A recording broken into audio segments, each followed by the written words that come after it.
जय हिंद दोस्तों। आज हम परसेंटेज के उस प्रश्न के बारे में अध्ययन करेंगे जो हमेशा आपसे एग्जाम में पूछा जाता है। जैसे आपसे प्रश्न अगर पूछे, यदि किसी वर्ग के क्षेत्रफल में 5% वृद्धि किया जाए, जैसे अगर क्वेश्चन रहे वर्ग के किसी लंबाई तथा चौड़ाई में 5% वृद्धि किया जाए तो क्षेत्रफल क्या होगा। ऐसे प्रश्न को यानी इसका सूत्र एक ही लगाएंगे।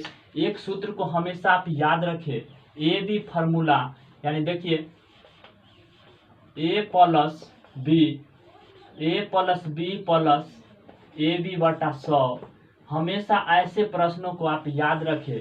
जैसे हम प्रश्न के माध्यम से आपको बता रहे हैं। क्वेश्चन नंबर 1 को देखते हैं। क्वेश्चन नंबर 1 बोल रहा है एक संख्या को पहले 10% तथा फिर 20% बढ़ाया गया, उस संख्या का कुल मान क्या होगा। तो कहता है किसी संख्या का पहले कितना बोला 10%, तो 10%। उसके बाद बोल रहा है किसी संख्या को पहले 10% फिर 20% बढ़ाया गया, तो 20 बढ़ा दिए। देखिए तो 10 20 यानी 10 गुने 20 बटा कितना होगा 100, तो 0 से 0 समाप्त। तो देखिए 10 और 20 30 प्लस 2 यानी कितना हो गया 32%। यानी क्वेश्चन बोल रहा था यदि किसी संख्या को पहले 10% फिर 20% बढ़ाया गया, उस संख्या का कुल मान क्या होगा। तो उसका कुल मान 32% के बराबर होगा, जो ऑप्शन नंबर सी में मौजूद है। यह प्रश्न जो है वह आरआरसी जयपुर बोर्ड में पूछा गया था। तो चलिए अगले प्रश्न को हम देखते हैं। अगले प्रश्न में देखते हैं अगले कॉन्सेप्ट जो कहता है वह एक सूत्र को और आप जानिए। जैसे कभी कभी आपसे माइनस यानी कहेगा इतना लंबाई कम गया या इतना चौड़ाई कम गया, तो वैसे प्रश्नों को बनाने के लिए a minus B minus A B बटा 100 का प्रयोग करेंगे। a minus B minus A B बटा 100 का प्रयोग करेंगे। जैसे प्रश्न के माध्यम से हम आपको दिखा रहे हैं। क्वेश्चन नंबर 2 बोल रहा है एक संख्या के 10% की वृद्धि हुई फिर 10% की कमी हुई, तो वह संख्या क्या है। कहता है एक संख्या में 10% की जो है वह वृद्धि हुई, तो 10% वृद्धि। उसके बाद कहता है उस संख्या में 10% की कमी हो गई, उसके बाद तो वह संख्या क्या है। तो देखिए पहले बढ़ा उसके बाद घटा, तो प्लस माइनस माइनस यानी 10 गुने 10। देखिए हमेशा इसी सूत्र का प्रयोग करेंगे बटा 100, तो 0 से 0 समाप्त। देखिए ये 10 से 10 समाप्त हो गया, तो 0 माइनस 1 यानी -1 लगा।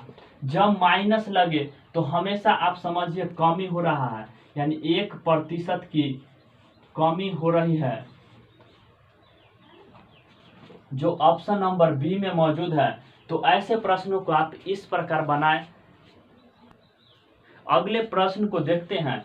अगला प्रश्न बोल रहा है आपसे 450 सेबों में से 30% खराब है।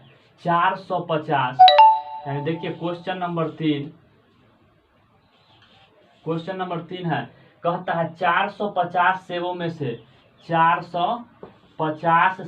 से 30% जो है वह खराब है, तो कितने अच्छे सेब है। तो सबसे पहले देखते हैं खराब सेब है कितना। तो 450 का कितना प्रतिशत 30%। तो देखिए 0 से 0 समाप्त।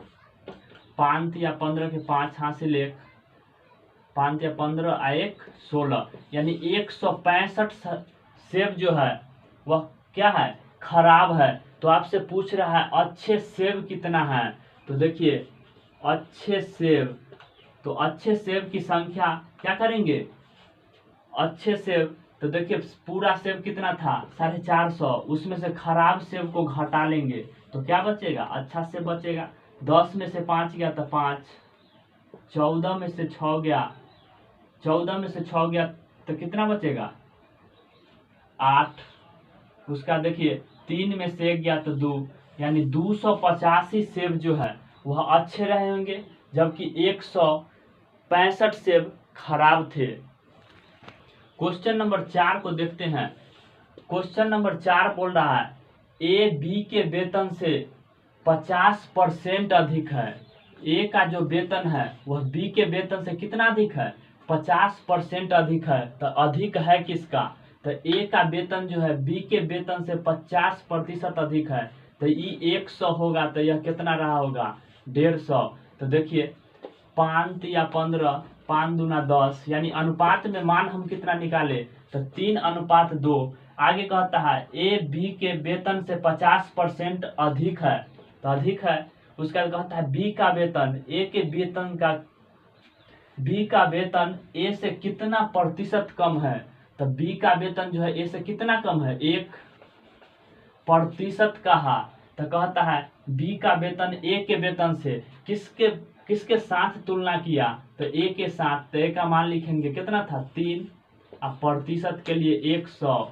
तो देखिए 100/3 यानी 33 या 99 या 100 यानी 33.1/3 इसका आंसर होगा। यह प्रश्न जो है हमेशा रेलवे के एग्जाम में पूछा जाता है। जैसे यह प्रश्न आरआरबी एसएम यानी एएसएम के एग्जाम में पूछा गया था। अगले प्रश्न को देखते हैं। अगले प्रश्न बोल रहा है एक वस्तु के मूल्य में 25% की गिरावट आती है। एक वस्तु के मूल्य में 25% गिरावट आती है। मूल्य को बनाए रखने के लिए वर्तमान मूल्य से कितनी बढ़ोतरी करनी होगी? कहता है एक वस्तु के मूल्य में 25% की गिरावट आती है। मूल्य को बनाए रखने के लिए वर्तमान मूल्य में कितने बढ़ोतरी करनी होगी? तो देखिए सबसे पहले ऐसे प्रश्न को आप 1 सेकेंड में कर दीजिएगा। जैसे देखिए कहा एक वस्तु के मूल्य 25% गिरावट, तो देखिए कितना गिरावट कहा? तो 25% कहा। कितना गिरावट कहा? तो 25% कहा। तो देखिए 100 में से 25 को घटाइए तो 75, हम गुने प्रतिशत कहा। तो देखिए 25 या 75 यानी 100/3। तो देखिए 33 या 99 या 100। तो क्वेश्चन बोल रहा था एक वस्तु के मूल्य में 25% गिरावट आती है। मूल्य को बनाए रखने के लिए वर्तमान मूल्य में कितना बढ़ोतरी करनी होगी? तो कितना बढ़ोतरी करनी होगी? 33.5% का। तो आप ऐसे प्रश्नों को आसानी से बना सकते हैं इस विधि से। क्वेश्चन नंबर 6 को देखते हैं। क्वेश्चन नंबर 6 बोल रहा है रामपुरा गांव की जनसंख्या इस समय 625 है। जनसंख्या है कितना? तो 625। उसके बाद कहता है यदि प्रति वर्ष जनसंख्या में 4% की वृद्धि होती है तो दूसरे वर्ष की जनसंख्या क्या होगी? कितना वृद्धि हुआ? तो 4% का वृद्धि हुआ। तो देखिए इसको लिख सकते हैं 104/100, चाहे ऐसे भी आप लिख सकते हैं। 4% की वृद्धि तो 4/100 1/25। वृद्धि कहे तो जोड़ कर तो 25 या 1 26/25। अगर कमी कहता तो घटाते, लेकिन यहाँ वृद्धि कहा तो देखिए 4/100 तो 1/25, 25 या 1 26/25। उसके बाद कहता है कै वर्ष बाद कहता है? तो 2 वर्ष बाद कहता है। तो देखिए 2 वर्ष बाद अगर आपसे पूछता 2 वर्ष पहले, जैसे अभी किसी गांव की जनसंख्या जो है वो 625 है, आपसे बोल रहा है जब इसमें 4% की वृद्धि होती है तो 2 वर्ष के बाद जनसंख्या क्या होगा? तो हमेशा बढ़ेगा जनसंख्या। तो देखिए 25 में 25 से तो 625, 625 से 625 समाप्त, 26 गुने 26 यानी 26 का स्क्वायर कितना होता है? तो 676।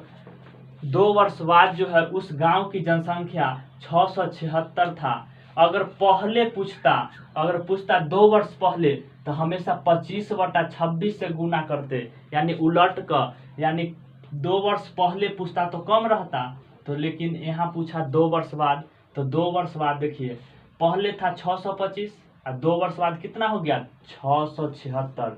इस तरह से आप इस तरह के प्रश्न को बनाएं। आज के लास्ट टाइप को देखते हैं। क्वेश्चन नंबर 7 बोल रहा है यदि एक विद्यालय के विद्यार्थियों में 70% लड़के हैं, एक विद्यालय में जो है लड़के जो है वह कितना प्रतिशत है? तो 70% है।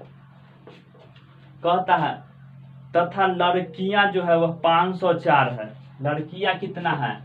तो लड़की जो है वह 504 है। तो आपसे पूछता है लड़कों की संख्या बताइए, लड़कों की संख्या बताइए। तो देखिए लड़कों की संख्या कैसे निकालेंगे, यहाँ तो दिया हुआ है किसी विद्यालय में जो है वह विद्यार्थियों में लड़के का प्रतिशत 70% है, लड़की कितना है, इतना। तो देखिए लड़के का अगर 70% है तो लड़की कितना रहा होगा, तो 30% रहा होगा। तो देखिए आपसे 30% का मान दे दिया, यानी 30% का मान कितना दिया, तो 504। तो देखिए निकालना किसका है, तो निकालना है लड़के का। तो देखिए लड़के का निकालना है कि किसका, तो लड़कों की संख्या बताइए। तो देखिए लड़कों की संख्या क्या होगा, तो लड़कों की संख्या कितना है, 70%, यानी 30% का मान दिया हुआ है। तो 1% का मान निकालिए, 504/30। तो 70% का मान निकालना है, क्योंकि लड़का का पूछा। तो 70% यानी 70 से गुना। तो देखिए 0 से 0 समाप्त, 3 से काटिए, 16 × 3 = 48, 3 × 8 = 24। देखिए 7 × 8 = 56 के 6 हासिल 5, तो 5 7 × 5 = 35, 3556।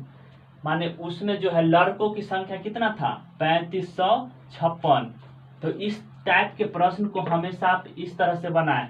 जब लड़के अगर 70% थे तो आप समझ सकते हैं लड़कियां क्या परसेंट रहा होगा, 30%। और लड़की का मान यहाँ दिया हुआ है, लड़की की संख्या जो है वह 504 है।